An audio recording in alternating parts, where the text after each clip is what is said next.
Dilute hydrochloric acid react with iron films, ठीक है। इसमें नेक्स्ट था हमारा D, dilute hydrochloric acid, dilute hydrochloric acid react with iron films, ठीक है। आयरन फिल्म्स FILINS, हाँ, जो आयरन फिल्म्स है उसकी रिएक्शन हमें क्या करवानी है, डाइल्यूट हाइड्रोक्लोरिक एसिड से। हमें पता है डाइल्यूट हाइड्रोक्लोरिक एसिड की रिएक्शन HCl से लिखते हैं इसको। सबसे पहले देखो हाइड्रोक्लोरिक एसिड क्या है, एसिड है, और आयरन क्या है, मेटल है, ठीक है। मेटल हमें पता है, metal react with acid and produce hydrogen gas, ठीक है। जब हम एसिड की रिएक्शन या जो मेटल होता है उसकी रिएक्शन हम एसिड से करवाते हैं तो कौन सी गैस निकलती है, हाइड्रोजन गैस निकलती है, ठीक है बच्चों। तो यहाँ पे हम एक बना लेते हैं, जैसे मेटल प्लस, और प्लस में सोल्ट भी बनता है, ध्यान रखना, मेटल प्लस एसिड, और यहाँ पे बनता है सोल्ट, और प्लस में क्या बनता है यहाँ पे, हाइड्रोजन गैस, ठीक है बच्चों। अब मेटल के रूप में यहाँ पे क्या है बेटा, आयरन है, और आयरन को किससे रिप्रेजेंट करते हैं, Fe से रिप्रेजेंट करते हैं। मतलब पहले लिख लेते हैं, मेटल क्या है यहाँ पे, आयरन, और एसिड क्या है यहाँ पे, हाइड्रोक्लोरिक एसिड, ठीक है बच्चों। और यहाँ पे जब आयरन की रिएक्शन हाइड्रोक्लोरिक से करवाते हैं तो बनता है यहाँ पे आयरन का क्लोराइड, आयरन क्लोराइड, और यहाँ पे निकलती है हाइड्रोजन गैस, और हाइड्रोजन गैस के लिए क्या लगाते हैं, ये साइड। आयरन को किससे रिप्रेजेंट करते हैं, Fe से रिप्रेजेंट करते हैं। हाइड्रोक्लोरिक को किससे रिप्रेजेंट करते हैं, HCl से करते हैं। तो यहाँ पे हमें बनाना है आयरन का क्लोराइड, FeCl3 और प्लस में H2, ठीक है बच्चों। इतना सभी की समझ में आएगा। अब ये रिएक्शन क्या बैलेंस है क्या, ये रिएक्शन बैलेंस नहीं है, ठीक है। अब यहाँ पे इसको बैलेंस करने के लिए सबसे पहले क्या करते हैं, देखो आयरन यहाँ पे कितना है, कितना है बेटा, आयरन यहाँ पे 1 है, यहाँ पे आयरन कितना है, 1 है, आयरन बैलेंस है। लेकिन क्लोरीन देखो यहाँ पे 3 है, और यहाँ पे क्लोरीन कितना है, 3 है। अब हम क्या करें कि ये बैलेंस हो जाए, तो हम इसको देखो ऐसे करते हैं कि जब यहाँ पे 3 लगाएंगे तो हाइड्रोजन देखो, हाइड्रोजन बैलेंस नहीं होगा, ठीक है। तो यहाँ पे क्या करते हैं, हम 6 मॉलिक्यूल लेते हैं यहाँ पे हाइड्रोक्लोरिक एसिड के, ठीक है। कितने मॉलिक्यूल लेते हैं यहाँ पे हाइड्रोक्लोरिक एसिड के, 6 मॉलिक्यूल लेते हैं। लेकिन यहाँ पे देखो हाइड्रोक्लोरिक एसिड कितना है यहाँ पे, 6 मॉलिक्यूल, आयरन कितना है यहाँ पे 1, क्लोरीन कितना है यहाँ पे 3, और हाइड्रोजन कितना है यहाँ पे 2। अभी भी ये बैलेंस नहीं हो रहा है, ठीक है। अब यहाँ पे हम क्या करें कि ये बैलेंस हो जाए, ठीक है। तो यहाँ पे देखिए आयरन को बैलेंस करने के लिए यहाँ पे हम 3 मॉलिक्यूल्स लेते हैं, ठीक है। उसके बाद यहाँ पे हमने यहाँ पे कितना लिया, 3 मॉलिक्यूल लिया, ठीक है। तो यहाँ पे देखो क्लोरीन कितना हो गया 3, हाइड्रोजन कितना हो गया 3, और यहाँ पे हाइड्रोजन कितना हो गया 2। अभी भी बैलेंस नहीं है, ठीक है। बैलेंस करने के लिए यहाँ पे हम करते हैं 6 मॉलिक्यूल लेते हैं HCl के, और 2 मॉलिक्यूल लेते हैं आयरन के, ठीक है। 6 मॉलिक्यूल लेते हैं यहाँ पे HCl के, और 2 मॉलिक्यूल लेते हैं यहाँ पे आयरन के। अब देखो यहाँ पे FeCl3 बन गया, क्लोरीन को कितना करेंगे 6 हो जाए, क्लोरीन को कितना करेंगे 6 हो जाए, तो यहाँ पे हम किससे मल्टीप्लाई करेंगे, 2 से मल्टीप्लाई करेंगे, ठीक है। अब देखो यहाँ पे क्लोरीन कितना है 3 2 जा 6, क्लोरीन यहाँ पे कितना है 6। उसके बाद देखो आयरन कितना है यहाँ पे, आयरन के 2 मॉलिक्यूल्स हैं और आयरन के यहाँ पे कितने मॉलिक्यूल्स हैं 2 मॉलिक्यूल्स। उसके बाद देखो हाइड्रोजन, हाइड्रोजन कितना है यहाँ पे 2, यहाँ पे हाइड्रोजन कितना है 6। किससे मल्टीप्लाई करेंगे ये 6 हो जाएगा, तो यहाँ पे हमने किया इसको 3 से मल्टीप्लाई, तो 3 2 से कितना हो गया बेटा 6 हो गया। तो यहाँ पे हाइड्रोजन में बैलेंस है, यहाँ पे ये हाइड्रोजन बैलेंस है, क्लोरीन में बैलेंस है, आयरन में बैलेंस है, तो ये क्या है बैलेंस केमिकल इक्वेशन। ठीक है, इसका स्क्रीनशॉट लें, उसके बाद हम नेक्स्ट क्वेश्चन की बात करते हैं।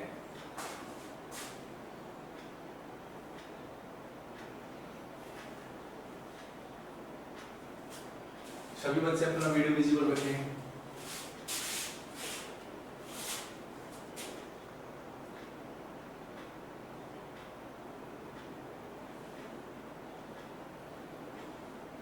और ये इसका ये भी लगा लेना कि यहाँ पे ये सॉलिड फॉर्म में है, ये एक्वस फॉर्म में है, बताया था मैंने। और ये भी कौन सी फॉर्म में, एक्वस फॉर्म के अंदर है, और ये कौन सी फॉर्म में, गैस फॉर्म के अंदर है। ठीक है, अब देखो बच्चों नेक्स्ट क्वेश्चन है आपका,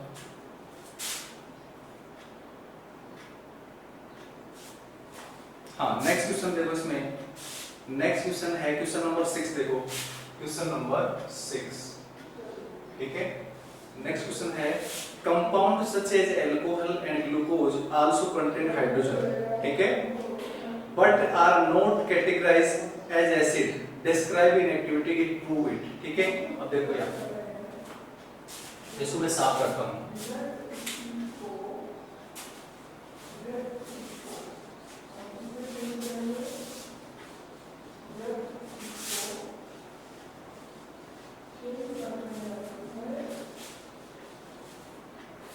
देखो डियर स्टूडेंट सभी सामने देखो, सभी अपनी स्क्रीन पे देखें। ठीक है, हाँ इसमें बोल रहा है कि 2 कंपाउंड्स हैं,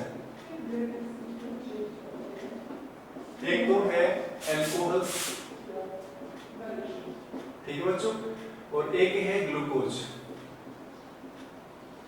अल्कोहल को किससे लिखते हैं C2H5OH से, C2H5OH से, और ग्लूकोज को लिखते हैं C6H12O6 से। ये बोल रहा है कि अल्कोहल के अंदर भी H+ है, H है मतलब, और जो ग्लूकोज है उसके अंदर भी हाइड्रोजन है, लेकिन ये बोल रहा है कि ये एसिड की तरह बिहेव नहीं करते हैं, ये एसिड की तरह बिहेव नहीं करते हैं। उसके लिए एक्सपेरिमेंट हमने पढ़ा था, ठीक है, बुक के अंदर। तो उसमें हमने क्या लिया, जैसे एक कोई भी हमने क्या ले लिया, इंस्ट्रूमेंट बना लिया, इसके अंदर 2 इलेक्ट्रोड डिप कर दिए और इसके अंदर हमने सॉल्यूशन भर दिया, जैसे ए है और यहाँ पे हमने ये दूसरा बना दिया और इसके अंदर भी हमने 2 इलेक्ट्रोड लगा दिए और इसके अंदर हमने सॉल्यूशन भर दिया। जैसे हमने एक कोई सा क्या, तो अल्कोहल उठा लेते हैं या ग्लूकोज उठा लेते हैं, ठीक है, एक उठा लेते हैं इनमें से, और एक में हमने क्या डाला, यहाँ पे डाला हमने सॉल्यूशन HCl। किसका सॉल्यूशन डाला बेटा, HCl का, और यहाँ पे जो सॉल्यूशन डाला सॉल्यूशन अल्कोहल डालो या ग्लूकोज डालो, ठीक है बेटा, अल्कोहल। अब हमने क्या किया, इसको सर्किट को पूरा करते हैं। ये क्या है, इलेक्ट्रोड्स हैं,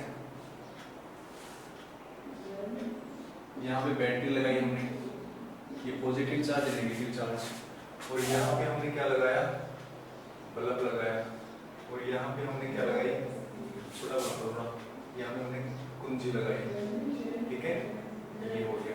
उसी प्रकार इसको भी कर लेते हैं हम, यहाँ पे इसको छोटा बना लेते हैं थोड़ा, यहाँ पे बैटरी लगाई, यहाँ पे बल्ब लगाया, यहाँ पे कुंजी लगाई, कुंजी का मतलब स्विच होता है, ठीक है, हाँ इतना सभी की समझ में आ गया। ये बी है, एक्सपेरिमेंट ए है ये, और ये बी है। अब हमने क्या किया, ये बेटा ये प्लस चार्ज है माइनस चार्ज, ये क्या है बैटरी, ये क्या है बेटा बल्ब, ये क्या है स्विच, और ये दो क्या है इसके अंदर इलेक्ट्रोड्स हैं, ये क्या है इसके अंदर इलेक्ट्रोड्स,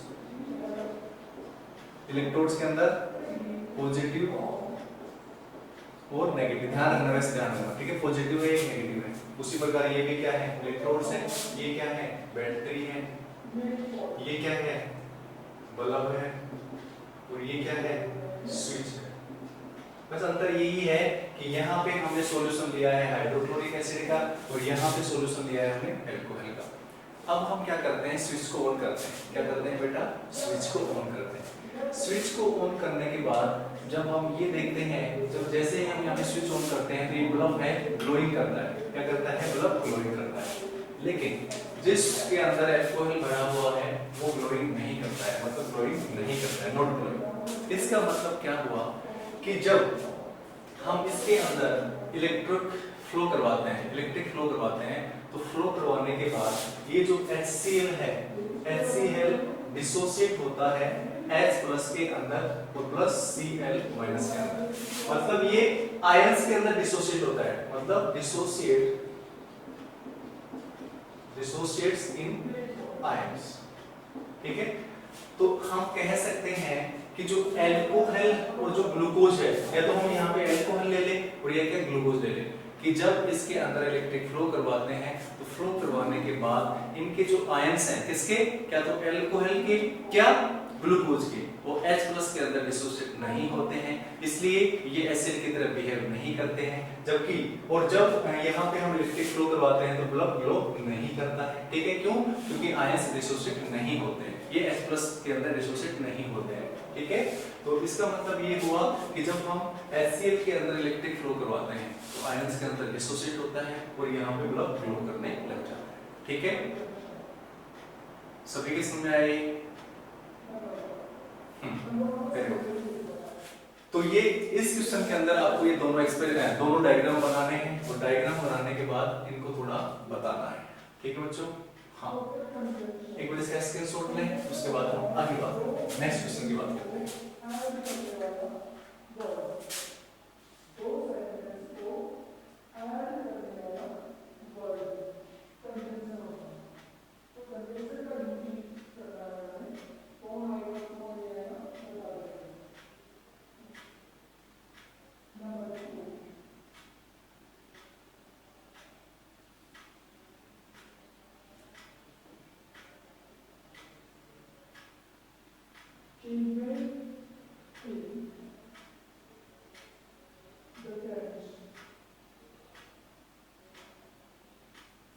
हाँ बेटा, अब देखो बेटा नेक्स्ट क्वेश्चन देखो, इसमें नेक्स्ट क्वेश्चन है तुम्हारे, why does distilled water not conduct electricity where is rain water does. ठीक है, ये बोल रहा है कि जो बरसात का जो पानी होता है, रेन वाटर होता है, उसके अंदर इलेक्ट्रिक का फ्लो होता है, जबकि जो डिस्टिल्ड वाटर होता है उसके अंदर इलेक्ट्रिक का फ्लो नहीं होता है। ठीक है, ध्यान रखना। जैसे हमने यहाँ पे ये एक्सपेरिमेंट मान लो, यहाँ पे हमने कैसा ले लिया, सॉल्यूशन ऑफ डिस्टिल्ड वाटर।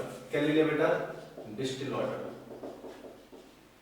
हम ऐसे एक्सपेरिमेंट करके भी बता सकते हैं। ठीक है, डिस्टिल्ड वाटर ले लिया और यहाँ पे हमने ले लिया बेटा rain water, solution of rain water.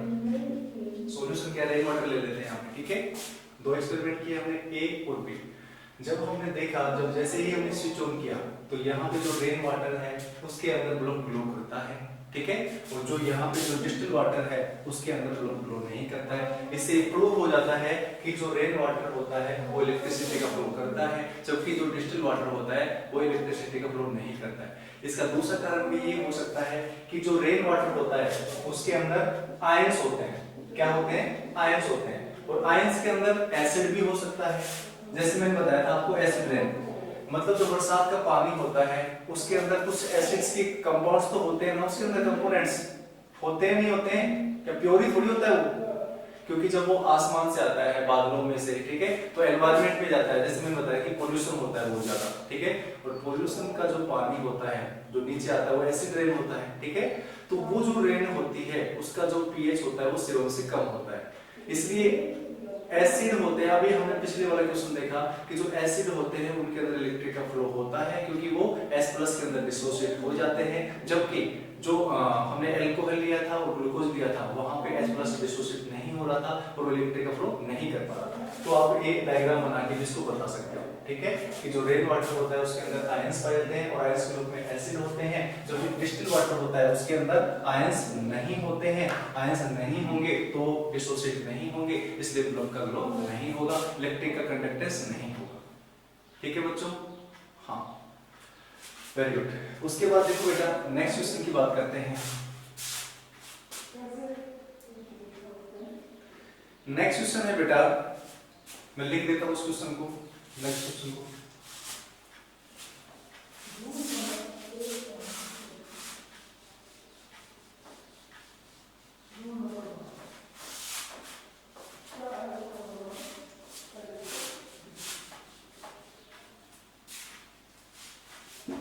आप एक खुद भी बता सकते हो इस क्वेश्चन को, बहुत आसान क्वेश्चन है, ठीक है। आप खुद भी सोल्व कर सकते हो इस क्वेश्चन को सक्सेसिंग सेंट्रीफ्यूगल। हाँ, ये देखो 5 सॉल्यूशन, कितने सॉल्यूशन दे रखे हैं बेटा? 5 सॉल्यूशन।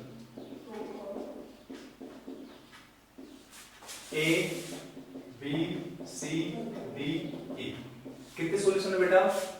बोलो 5 सॉल्यूशन, ठीक है।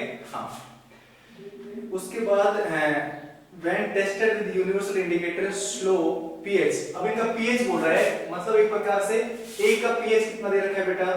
4 दे रखा है, मतलब कंटिन्यूअस ही है। ABCD सॉल्यूशन दे दिया, उसके कंपैरिजन उसका pH वैल्यू दे दिया, ठीक है। A का pH कितना है? 4 है। B का pH कितना बोलो बेटा? 1 है। C का pH बोलो बेटा कितना है? 11 है।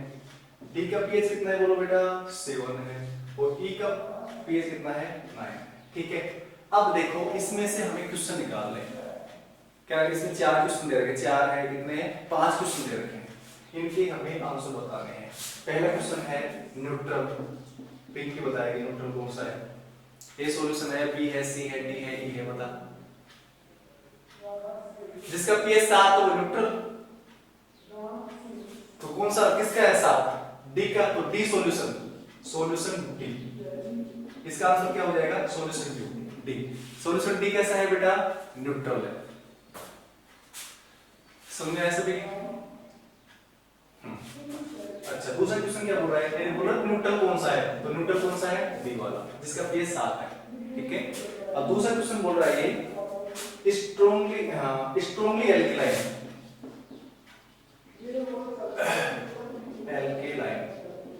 एल्केलाइन का मतलब होता है बेसिक, हम बोल सकते हैं ब्रैकेट में स्ट्रांगली बेसिक। बेसिक जो होगा जिसका पीएच ज्यादा से ज्यादा होगा, बोलो किसका पीएच ज्यादा से ज्यादा है? सी। सी का 11 पीएच आ रहा है ना, तो इसका मतलब क्या हुआ कि ये कैसा सॉल्यूशन है? एल्केलाइन। और कैसा एल्केलाइन है? स्ट्रांगली एल्केलाइन है। तो इसका आंसर क्या हो जाएगा? सी सॉल्यूशन। और इसमें आंसर क्या हो गया? सॉल्यूशन डी, यहाँ पे सॉल्यूशन सी, ठीक है। अब तीसरा क्वेश्चन क्या पूछ रहा है बेटा? तीसरा क्वेश्चन देखो, इसमें तीसरा क्वेश्चन पूछ रहा है स्ट्रांगली एसिडिक, स्ट्रांगली जिसका पीएच सबसे कम है, कम से कम है, बोलो किसका है? बना के बताओ, सेट बना के बताओ। बी, वेरी गुड, पिंकी बना दे, ठीक है, ठीक है ना। हाँ, बी का पीएच कितना है बेटा? 1 है, तो इसका मतलब क्या है? इसका आंसर क्या हो गया? बी सॉल्यूशन, ठीक है। अच्छा जी, अब हम बात करते हैं क्या? Weakly acidic, weakly acidic. देखो हमने इसमें बनाया 0, 7 और 14। जैसे जैसे इधर जाएंगे तो वहां पे एसिडिटी क्या होगी? इंक्रीज होगी। और इधर जाएंगे तो एसिडिटी क्या होगी? डिक्रीज होगी। तो ये बोल रहा है वीकली एसिडिक। वीकली एसिडिक का मतलब जो यहाँ पे 6, 7 के बीच में है, जो 7 के आसपास है। 7 के आसपास बोलो किसका है? बोलो बोलो, बताओ, सेव बनाओ। हाँ है, बोलो बोलो, 7 के आसपास कौन सा है?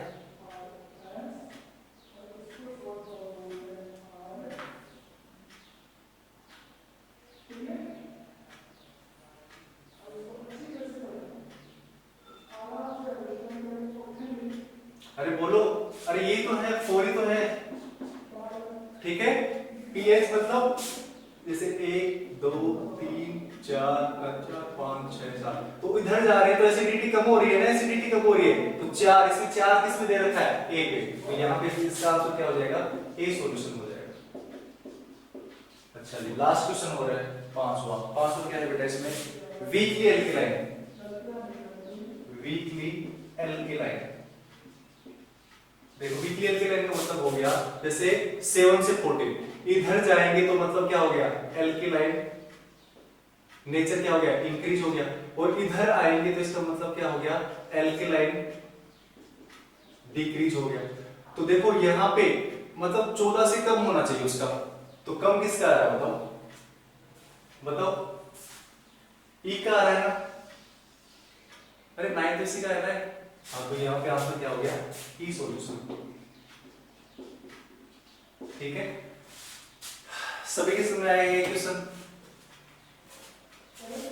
ये क्वेश्चन सभी बच्चों के समझ में आ गया क्या? पलक यादव, रचिता यादव, निधि यादव, जिया यादव, खुशी शेखावत, अजय यादव, मोहित यादव, दिव्यांश बेनीवाल, प्रांजल सैनी, ये बच्चे ऐसे हैं जिन्होंने अपना वीडियो विजिबल नहीं कर रखा है, तो प्लीज प्लीज अपना वीडियो विजिबल रखें। हमें कैसे पता चलेगा कि आप पढ़ रहे हो, कैसे आइडेंटिफाई करेंगे हम? हमें थोड़ी पता चलेगा आप पढ़ रहे हो या सो रहे हो।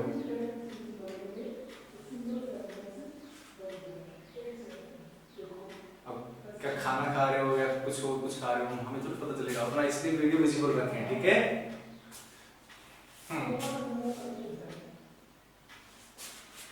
ठीक है बच्चों, तो यहाँ पे इस क्वेश्चन के अंदर कोई 5 सॉल्यूशन दे रखे थे, और उनका जब पीएच इंडिकेट किया, मतलब पीएच टेस्ट किया, तो किसी का पीएच 4 आ रहा है, किसी का 1 आ रहा है, किसी का 11 आ रहा है, किसी का 7 आ रहा है, रेस्पेक्टिवली है।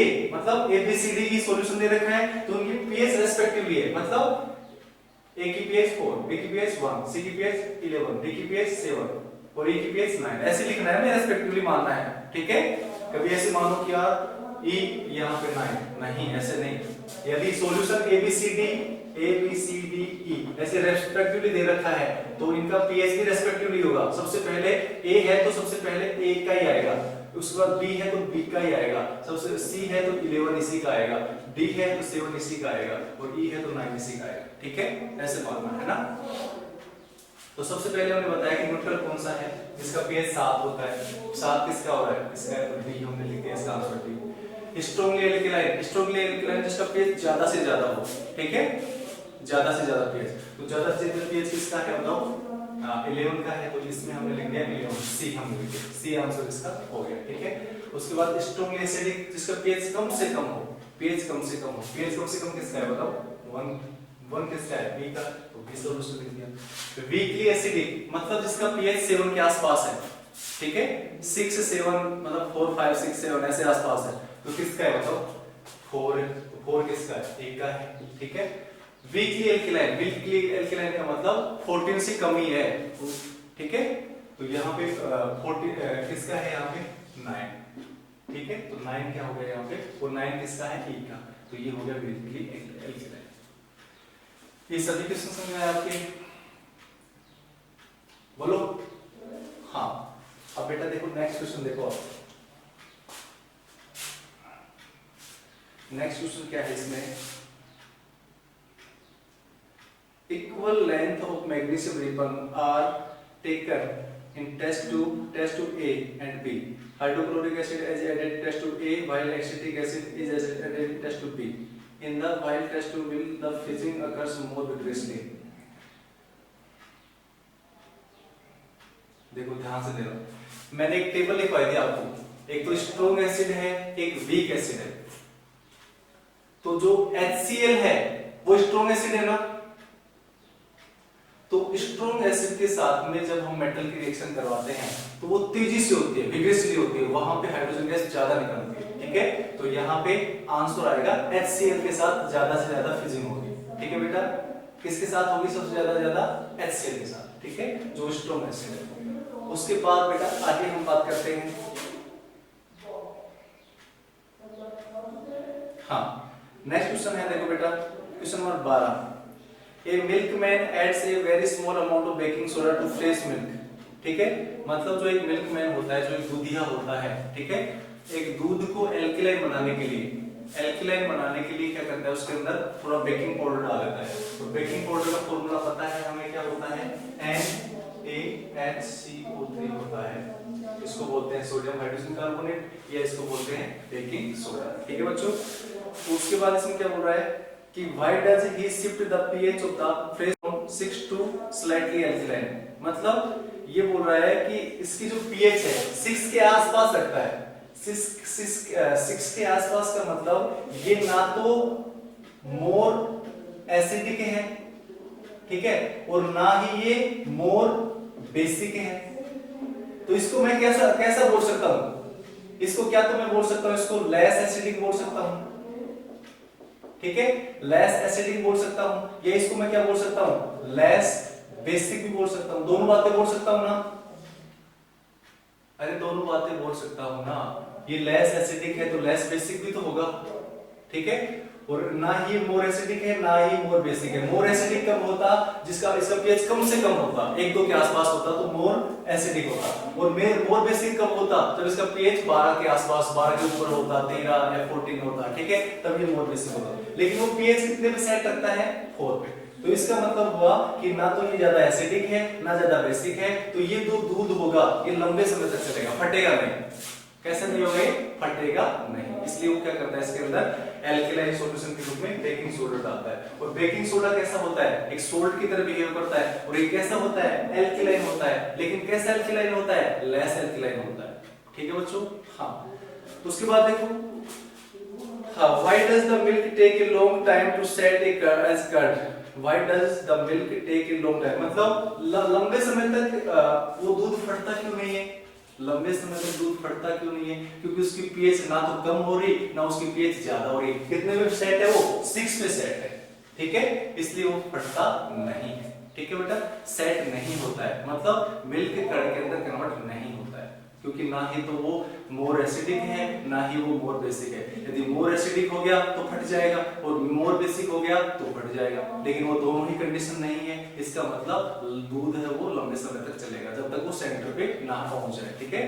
हाँ, उसके बाद लास्ट क्वेश्चन है आपका बेटा, लास्ट क्वेश्चन है कौन सा ये, हाँ 13 क्वेश्चन है। 13 क्वेश्चन भी मैंने करवा रखा है आपको कि प्लास्टर ऑफ पेरिस होता है।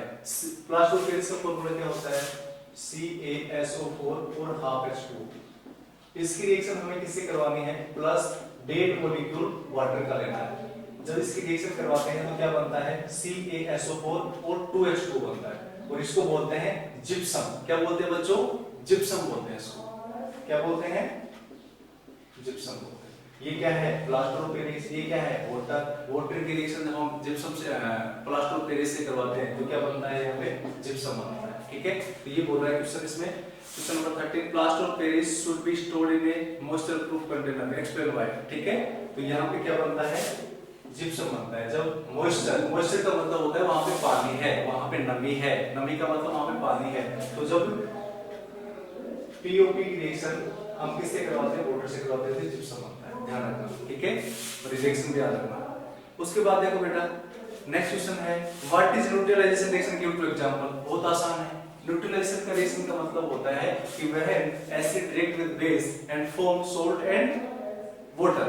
ठीक है, एसिड और बेस की जब रिएक्शन होती है, एसिड और बेस की जब रिएक्शन होती है, उसी को तो बोलते हैं neutralisation reaction. Acid plus base, और इसमें हमने क्या बनाया, सोल्ट बनाया, और प्लस में हमने क्या बनाया बेटा, वाटर बनाया। एग्जांपल ले लो, एसिड के रूप में HCl ले लो, बेस के रूप में क्या ले लो, NaOH ले लो, रिएक्शन करवा दो, NaCl बन गया, प्लस में H2 बन गया। दूसरा एग्जांपल ले लो, यहाँ पे ले लो आप HCl ही ले लो, प्लस में यहाँ पे KOH ले लो, तो यहाँ पे क्या बन गया बेटा, KCl बन गया, प्लस में H2 बन गया। These are the example of neutralisation reaction. इतना समझ में आया सभी की, यहां तक किसी को प्रॉब्लम, मेरे हिसाब से क्वेश्चन भी पूरे हो गए। हाँ, तो उसके बाद देखो बेटा आगे है, इसके अंदर बोल रहा है कि व्हाट इज न्यूट्रलाइजेशन रिएक्शन। उसके बाद उसके दो एग्जांपल लिखने हैं, हमने दो एग्जांपल, इसके अंदर एक मैग्नीशियम हाइड्रोक्साइड का दे रखा है। ठीक है, मैग्नीशियम हाइड्रोक्साइड के साथ भी बना सकते हैं, तो MgCl2 बन जाएगा। ठीक है, जैसे हमने यहाँ पे करवा दिया MgOH2 की रिएक्शन करवा दी, MgOH2 क्या ले लिया, यहाँ पे बेस ले लिया, और यहाँ पे हमने क्या ले लिया, HCl ले लिया, तो क्या बन गया यहाँ पे MgCl2 बन गया प्लस H2 बन गया। ठीक है, तो यहाँ पे ये कैसा बेस है, कैसा बेस है बेटा, ये वीक बेस है। कैसा बेस है, ये वीक बेस है। और ये कैसा है, एसिड है, स्ट्रॉन्ग एसिड है। तो ये सोल्ट कैसा होगा, एसिडिक सोल्ट होगा। बताया था मैंने आपको, acidic salt, neutral salt, basic salt बताए थे मैंने आपको। ठीक है, अच्छा जी, अच्छा नेक्स्ट क्वेश्चन है इसके अंदर, give two important use of washing soda and baking soda. Washing soda और बेकिंग सोडा के दो हमें इंपॉर्टेंट यूज बताने हैं। वाशिंग सोडा क्या करता है, पानी की जो एक प्रकार से स्ट्रॉन्गनेस है, ठीक है, हार्डनेस है, उसको दूर करता है। ठीक है, और जो बेकिंग सोडा होता है वो कहाँ पे काम आता है, एक तो फायर एक्सटिंग्विशर के अंदर काम आता है और एक किचन के अंदर काम आता है। पढ़ा था ना हमने, हाँ, तो ये क्या है, इनके यूज हैं। ठीक है, वॉशिंग सोडा के दो यूज हो गए पेपर इंडस्ट्री के अंदर, ठीक है, बेकिंग सोडा के यूज हो गए। तो ये सभी क्वेश्चन हैं। ठीक है बच्चों, ये सभी क्वेश्चन आपको करने हैं। ठीक है, और कल हम पढ़ेंगे हम चैप्टर नंबर 3 मेटल्स और नॉन मेटल्स के बारे में। उसके अंदर सबसे पहले हम पीरियोडिक टेबल सीखेंगे। पीरियोडिक टेबल के अंदर हम आइडेंटिफाई करेंगे कि कौन से मेटल होते हैं, कौन से नॉन मेटल होते हैं। उसके बाद आपने 8वीं क्लास में पढ़ा होगा मेटल की प्रॉपर्टीज, नॉन मेटल की प्रॉपर्टीज। ठीक है, उसके बाद उनकी केमिकल रिएक्शन क्या होती है, मेटल की रिएक्शन एसिड से करवाए, बेस से करवाए, ठीक है, वाटर से करवाए, ये सब रिएक्शन होती है। ठीक है, ऑक्सीजन से करवाए। तो ये हम सब कल डिस्कस करने वाले हैं। और आज तक जो आपका होमवर्क है चैप्टर नंबर 1, चैप्टर नंबर 2 जितना भी है, जितने भी उसके इंडेक्स क्वेश्चन है या उसके बाहर के क्वेश्चन है, सभी आपको आने चाहिए। ठीक है बच्चों, ओके, आज के लिए इतना ही, मिलते हैं नेक्स्ट क्लास में। बाय बाय सभी।